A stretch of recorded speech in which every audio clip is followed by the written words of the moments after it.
नमस्कार दोस्तों, आप लोगों का बहुत बहुत स्वागत है हमारे क्लास में। और आज हम बात करते हैं वारसा संधि संगठन या वारसा पैक्ट।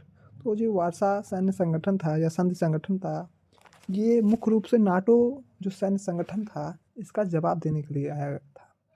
और सोवियत संघ ने इस संगठन का निर्माण किया था। इसकी स्थापना 14 मई 1955 को होती है और ये संगठन, इसको पूर्वी यूरोपीय देशों का सैन्य संगठन के नाम से भी हम लोग जानते हैं। इस संधि का आधिकारिक नाम था treaty of friendship cooperation and mutual assistant, मैत्री सहयोग और पारस्परिक सहायता की संधि था।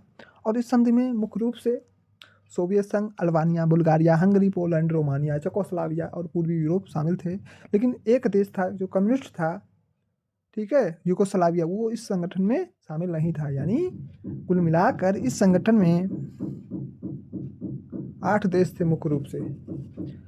इस संगठन के जो मेन प्रोविजन थे हम लोग देखते हैं। इस संगठन का जो पहला महत्वपूर्ण प्रावधान था, संधि के सदस्य एक दूसरे की रक्षा करेंगे यदि किसी एक या एक से अधिक सदस्यों पर आक्रमण किया, मतलब म्यूचुअली एक दूसरे को क्या डिफरेंस कहीं कहीं प्रोटेक्शन देंगे। और अगर किसी एक पर आक्रमण किया जाएगा तो म्यूचुअली उसको क्या करें, रिटेलिएट करेंगे।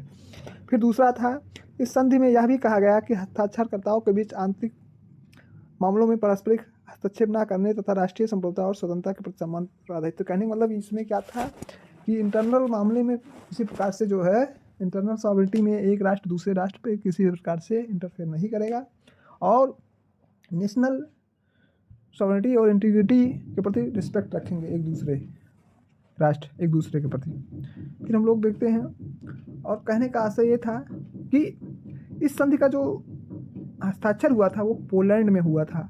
और इसका मेन उद्देश्य यही था कि नाटो जो संगठन था, नॉर्थ अटलांटिक ट्रीटी ऑर्गेनाइजेशन, जिसकी स्थापना 4 अप्रैल 1949 को हुई थी, इस नाटो का जवाब देने के लिए इस संगठन का निर्माण किया गया था। अब स्ट्रक्चर की बात करते हैं। वारसा संधि के प्रमुख 2 अंग थे। एक है पॉलिटिकल कंसल्टेटिव कमेटी यानी राजनीतिक परामर्शदात्री समिति जो राजनीतिक मामलों को संभालती थी, और दूसरी थी combined command of pact arm forces, मतलब जो संयुक्त कमान था सशस्त्र बलों का, ये जो महत्वपूर्ण रोल प्ले करता था। स्पेशली जो ज्वाइंट आर्मी होती थी उसको लीड करता था और उसको ऑर्गेनाइज तरीके से क्या करता था, ऑपरेट करता था। तो इस प्रकार 2, लेकिन कहा जाता है महत्वपूर्ण जो सैन्य बल के संबंध में था वह था संधि सशस्त्र बलों की संयुक्त कमान। और ये बहुत सारे राष्ट्रों के जो दल थे, यानी दल का तात्पर्य यहाँ सेना से है, सेना को नियंत्रित कर दी थी। और इसका जो मुख्यालय था पोलैंड में था। इसका क्या पर्पज था इस संधि संगठन का? पूर्वी यूरोप में साम्यवादी प्रभुत्व को मजबूत करना। कहने का मतलब ईस्टर्न यूरोप में जो कम्युनिस्ट डोमिनेंस है उसको स्ट्रांग बनाना।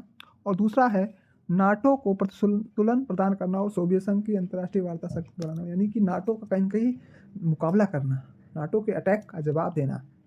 इस जो है संगठन का प्रयोजन था, वारसा का प्रयोजन था। बहुत सारा पॉइंट है लेकिन हम आप बहुत सारा डिस्कस नहीं करेंगे क्योंकि बहुत सारा लंबा वीडियो हो जाएगा, ठीक है। लेकिन ये जो संगठन था कहीं कहीं आर्थिक रूप से धीरे धीरे कमज़ोर हो गया और उसमें जो मॉडर्न टेक्निक के औजारों की कमी हुई, जिसके अंतर्गत जो है ये संगठन आने वाले समय में कहीं ना कहीं अनसक्सेसफुल होता रहा, क्योंकि बहुत सारे आंतरिक कलह और आंतरिक समस्याएं थी।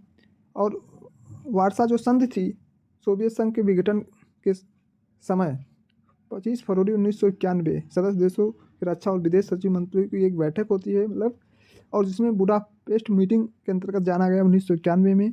और इसमें जो इसकी मिलिट्री यूनिट थी इसको क्या कर दिया गया, भंग कर दिया गया।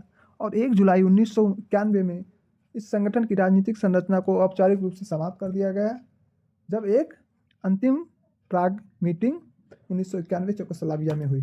धन्यवाद, बहुत बहुत धन्यवाद आप लोगों का। और आप लोग हमारे चैनल को सब्सक्राइब करिए, लाइक करिए, फॉलो करिए।